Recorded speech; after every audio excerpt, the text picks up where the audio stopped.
And welcome to this Monday edition. Peel yourself off the Mad Monday edition of Bury Your Bookie. I'm Jeff DeForest. We're joined immediately here on these Monday shows, as we always are, by the great one himself, Mr. Mike Jones. And we've got our Super Bowl postscript. I couldn't help but think, and I love this line in the movie Cinderella Man.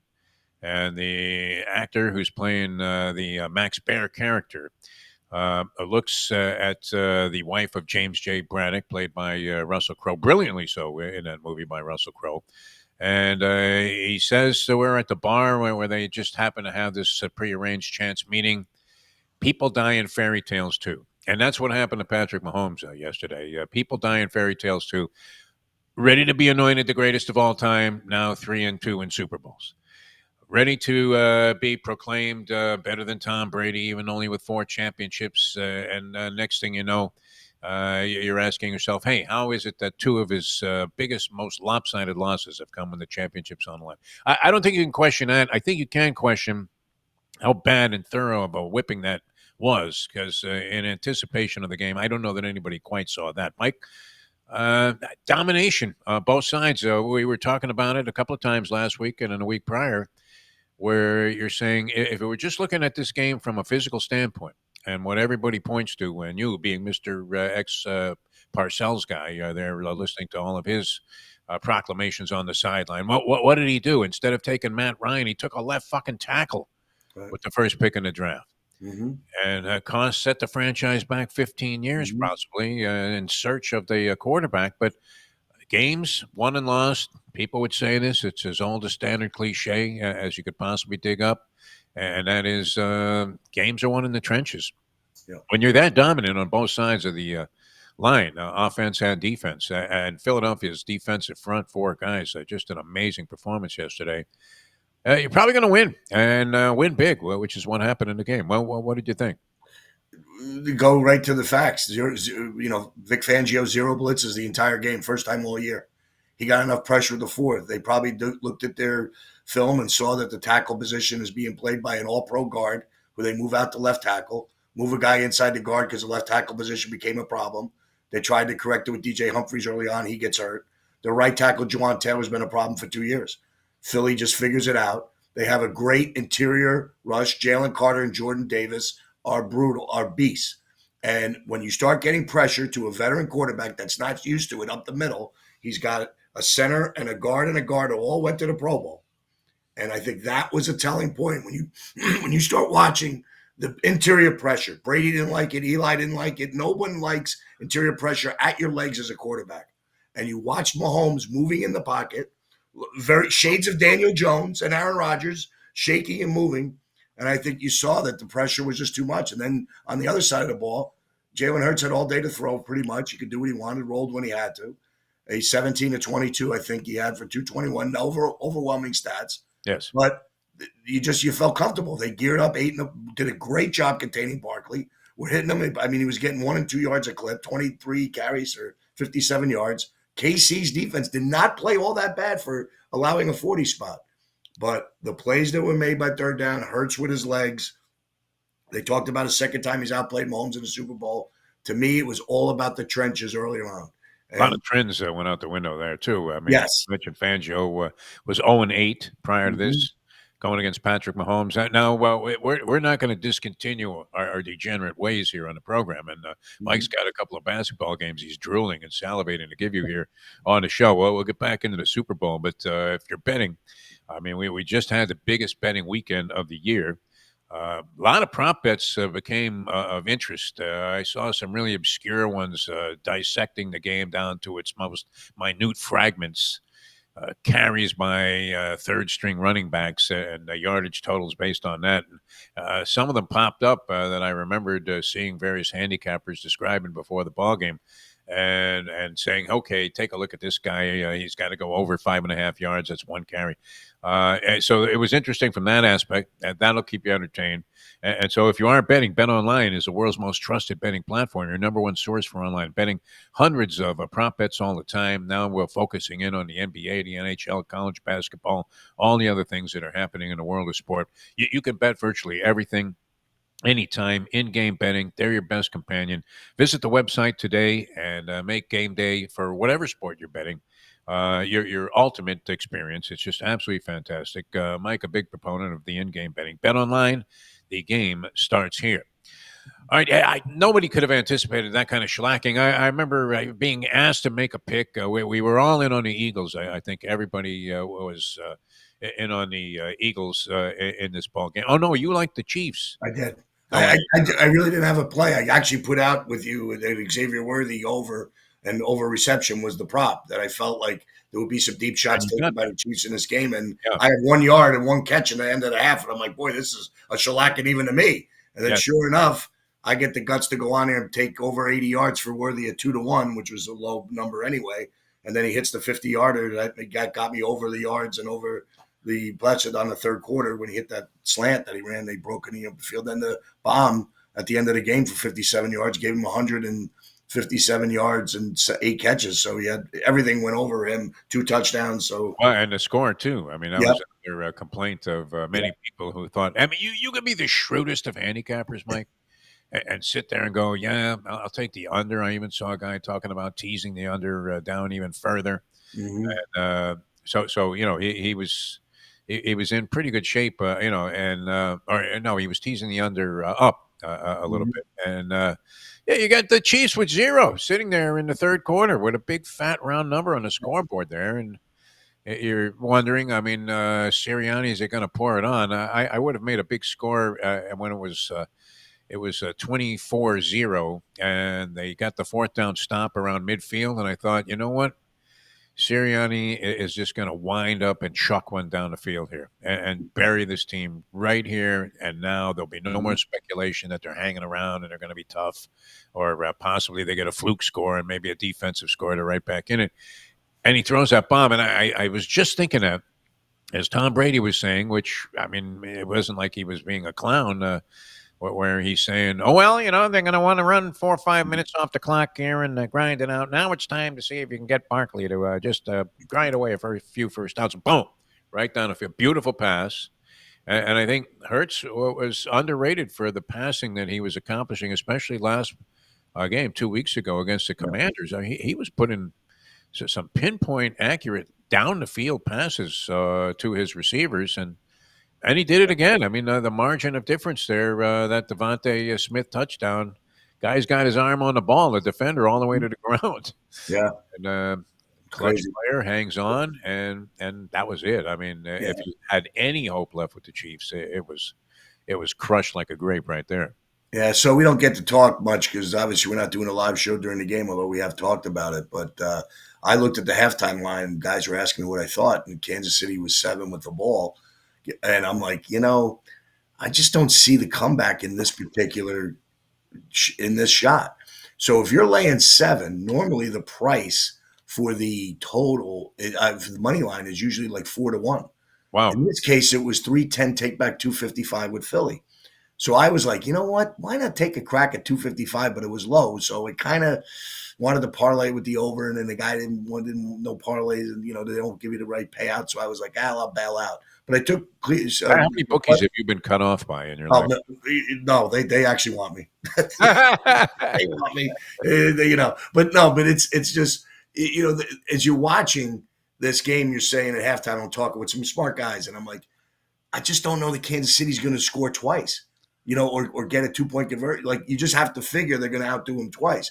Then you get the 3 and out, the fourth down go, which they had to go at 24-0, 4-3, and the backup DB makes the tap on the play in the corner, and now you get 3 points. It's 27-0. You're like, you want the touchdown there, but it's bad for my total. And then sure enough, the game opens up. But Yeah. the fascinating part to me was at 40-6.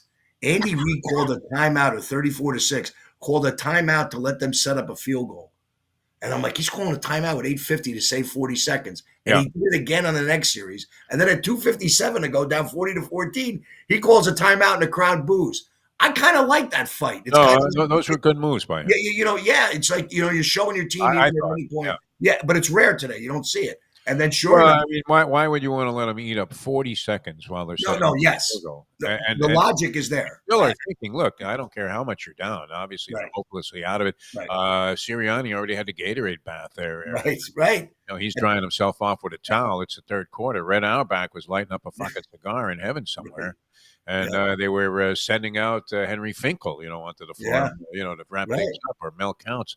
But yeah, I mean, this is it. I mean, Yeah, try whatever you have to do, and you can't just let 40 seconds get sucked right. off the clock there as they set up for to even bury you further on the scoreboard. But here's the catch. So at that point, they ended up having to move the ball on fourth down before the 2 minute warning, using that last timeout. Yeah, Changes all the gambling. If you have the money line, you lose because he goes for it on fourth down inexplicably, and then they throw a bomb on the first play to Worthy for a second touchdown. Now you lose the money line, and and they put up their 60-second point. To me, it that's was gambling. Yeah, fascinating from a gambling perspective. right. Live betting. I had the 24.5, messing around, playing middles, and just funneling with stuff. And it was just like, wow, I didn't realize I lost that on the punt. I'm like, how did he get the ball to 50? I said, he must have went for it on fourth down to end the game there. Didn't want to put his defense on the field instead of punting. Very interesting. But there they give up the last score. So a 40-22 game is not indicative of what we watch. We probably watch a 30-point drubbing legitimately in the annals of history book. It'll be 40. No, no, no. Those were garbage time scores. I mean, it's like an Yeah. NBA game where a team's up 30 Yes. going into the fourth quarter, Yeah. wins by 12, and you're like, Yeah. oh, well, look at that. Yeah. They came back on them, but yeah, it was a coast job to the wire. They really had this thing under wraps, and thorough beating. I mean, the defensive line for Philadelphia just sensational in the game. Yes. Offensive line also. I mean, they weren't able to free up Barkley. He never cracked one. He really didn't even get to the Yeah. so-called second level very often. Mhm. And yet, that being said, it opened up so many different channels for Hurts to explore, including his own running, which he goes for 72 yards. And you can't stop everything. And they seem to be. I mean, for a team that was supposedly in some discord after 2-2, and Yeah. Yeah. Philadelphia fans not exactly known for their patience. I mean, they booed Santa Claus for Christ's sake, Mhm. and they were ready to send Sirianni out to pasture, thinking the guy was a nutbag, and yet. It seemed like a completely cohesive team. AJ Brown, who only, I don't know, was he targeted more than 4 times? He had 3 catches in a game, Yeah. well, big ones, but nonetheless, and of course, I had that one call back early where everybody was pointing at the refs and saying, "Look at that, Yeah. the fix is in." Everybody. I got 5, 6 texts. And Immediately, yeah. I mean, I'm playing fun. I said, "What do you mean?" He pushed him in his face. He actually pulled the face mask down. yeah, And I you said, let that go. He did it twice.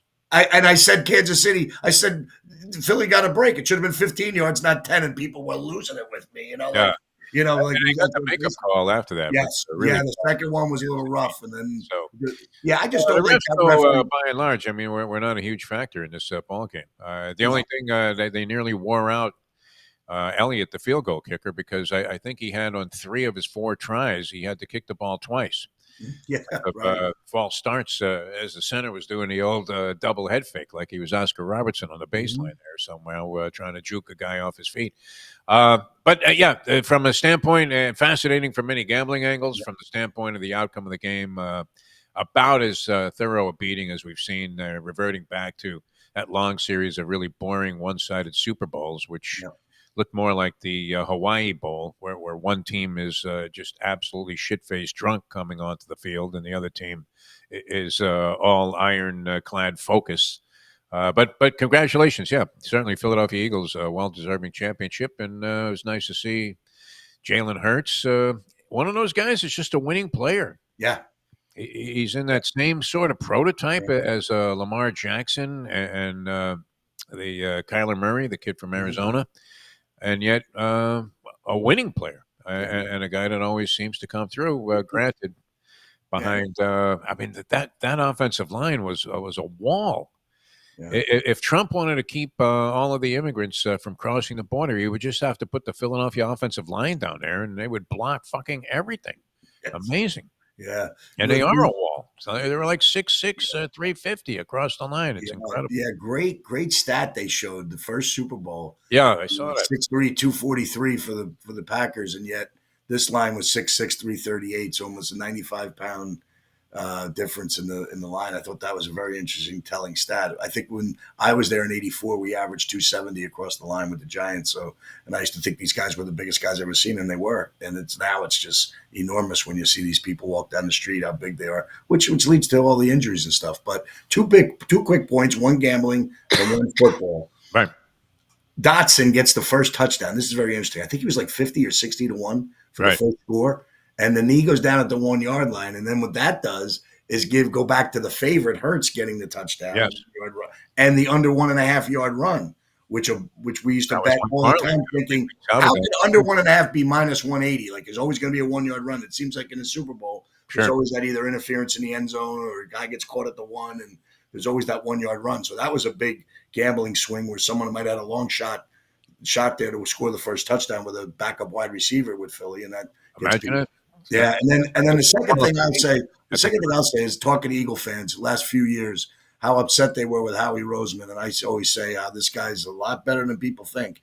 And his deal was going after the Giants when he got the job. With the Giants were the reigning 2-time Super Bowl champs in the division. Washington and Dallas were never a major playoff threat. He comes in and gears, and not on this forum, but I'll do it on mine, on the Big Gunner podcast. But like, he just tears apart the Giants in every which way, shape, or form. And then now he tells Barkley, "You come to us and we'll win the Super Bowl." And sure enough, they're hugging each other on the sidelines, and the prediction comes true. Yes. So brilliant moves all around, how they do the line. He steals Jalen Carter a few years ago because he gets a DUI, some car thing, and all of a sudden he drops from the first pick clearly to the draft to the 10th pick, and Philly finds him at 10. You know, just stuff like that. When you do that and you realize you could put the stuff behind you and you have a culture that you're developing, and you could do that. And everybody was worried about the loss of Jason Kelsey, that he was retiring and they weren't going to have it. The line would have the continuity. And look at this. They come in there and win the Super Bowl. So just an amazing job all around. And I hate to say it, by the Philadelphia Eagles, my most despised team. But well, and on your Big Gunner podcast, no doubt you'll ask the question every week until we get some kind of tangible answer.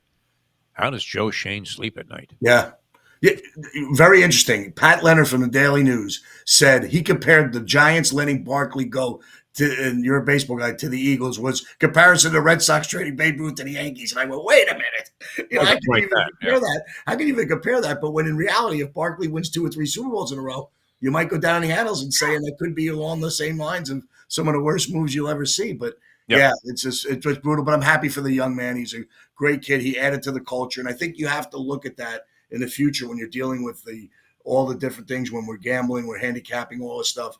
What is the locker room really like? And when that whole situation, because the culture that Barkley has brought there might have lifted Philly even higher. He doesn't want to break rushing records, sits out week 16. Like, all that selfishness that a normal player that we always accuse of having is not there with Saquon Barkley. It's all about the team, and he only gets 58 yards, and he's thrilled to death that he gets us a ring. So I love that in that kid. Some teams that have won championships, that whatever acrimony, whatever negativity was going on between players, what was true, that it was there and was measurable.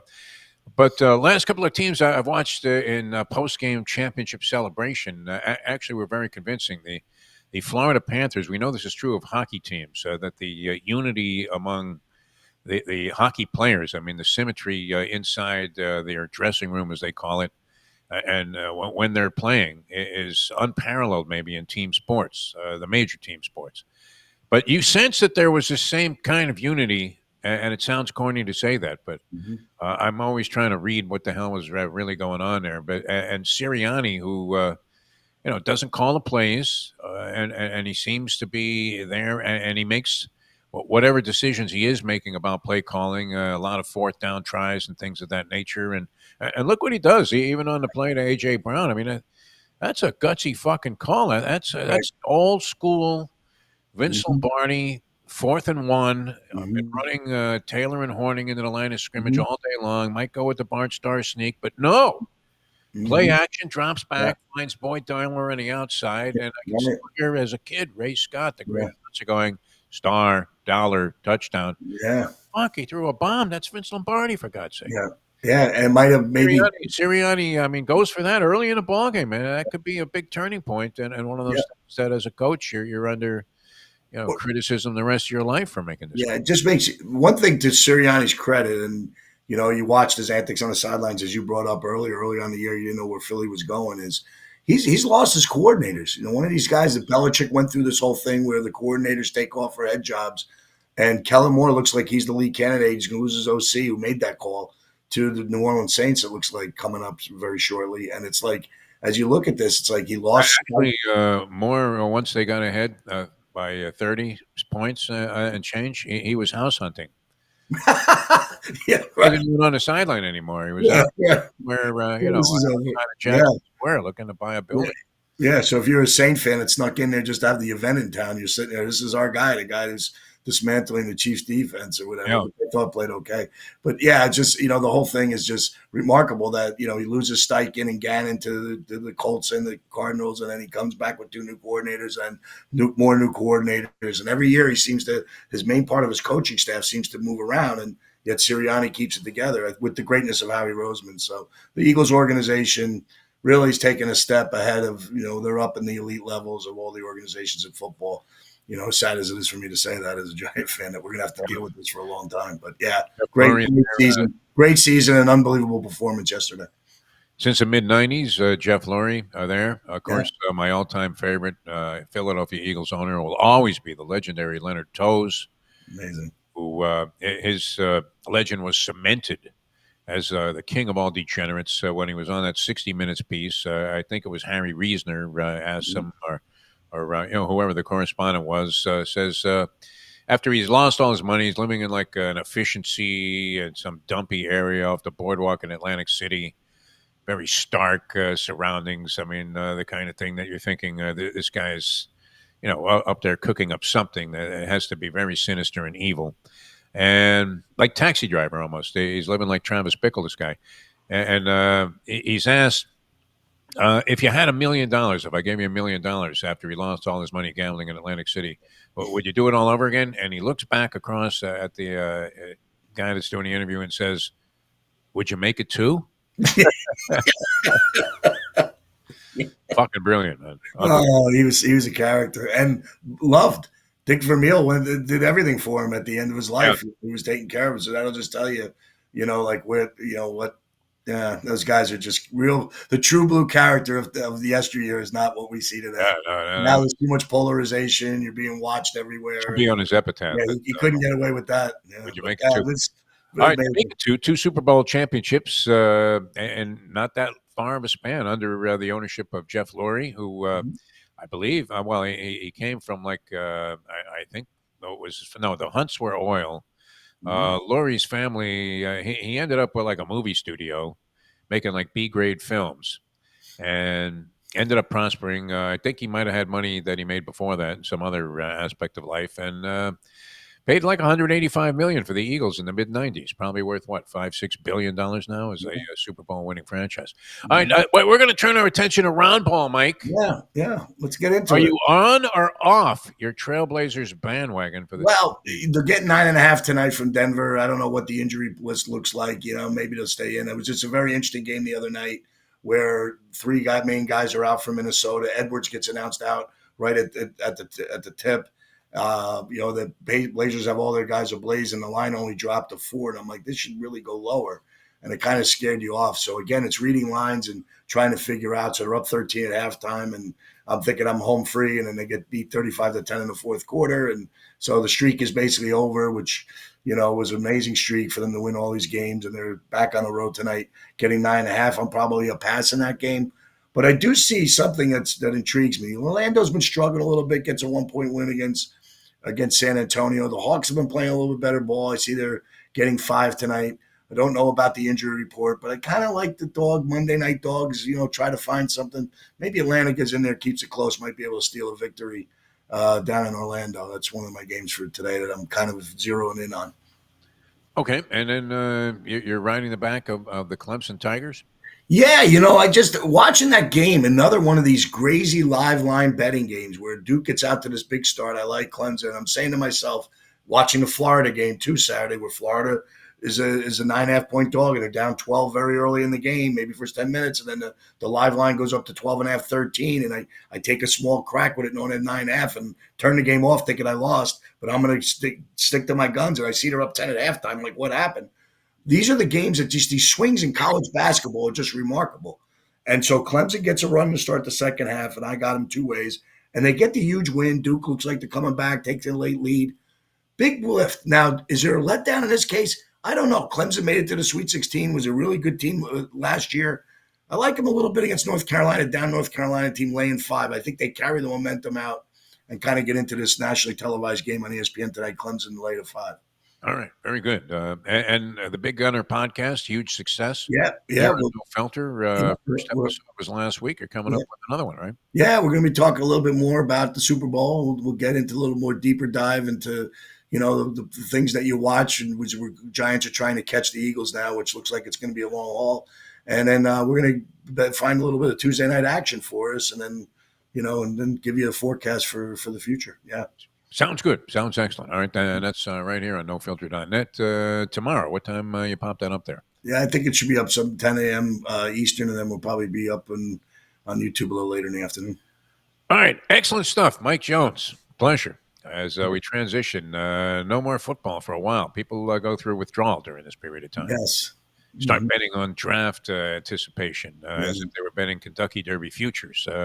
We, of course, being well-rounded degenerates and willing to bet on anything that moves, even if it doesn't move, like the length of the anthem, which also we call that correctly as the over.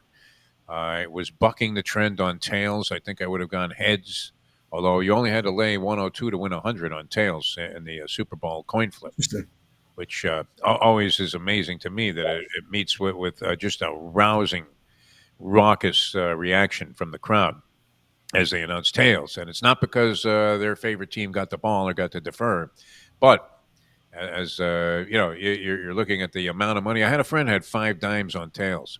Wow. At minus 102. Yeah. That ticket online, and I'm like, really? $5,000 on a coin flip? That's kind of crazy. That's financial Russian roulette. With live betting now, though, you don't really have to push that. That was like you bet the game, you got a couple bets and a few prop sheets. Yeah. Let's get off to a good start and put 5,000 on the heads or tails before the game kicks. Just like picking the game to most of these guys. They lose the game, I might as well do it. Now there's so much more to bet on. Oh, no, it's insane. Maybe to that old school way of thinking, you don't need to push the pregame coin toss to make a big bet on it. You got other things that you might be able to find throughout. It's just the business has changed so dramatically since the legalization that it's just, we're a little bit out of the old school way, but it's kind of, we're trying to blend a little bit of both old school and new school into what we're doing. You're doing a great job of that, Mike Jones. Yeah. You're staying with the times here. All right. Thanks, Bunny, for joining us here on the program. It's been a pleasure being with you guys. For the people at Bet Online, NoFilter.net, Greenlight Ventures. For Mike Jones, I'm Jeff DeForest. We'll see you next time tomorrow morning on the next edition of Bury Your Bookie.